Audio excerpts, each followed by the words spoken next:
Hello mga minahal kong kaibigan, kumusta na kayo? Sana nasa magandang kalagayan kayo. At good evening pala, nandito naman ako mangungulit sa inyo. Magdasal tayo ha. Maraming salamat sa sama at sa anak at sa Espiritu Santo. Amen. Ama ng banal na may magandang usilak na puso, gamitin mo ang inyong karangalan at pangkapangyarihan upang dulutan ng lunas at awa ang mga dumudulog sa iyo, Panginoon, lalo na sa mga kaibigan ko at nanonood sa video na to.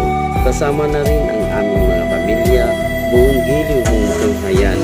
Kaming iyong mga anak ngayon ay humingi ng inyong tulong sa lahat ng aming pangangailangan, lalong-lalo na ang biyaya na ibinigay mo sa amin.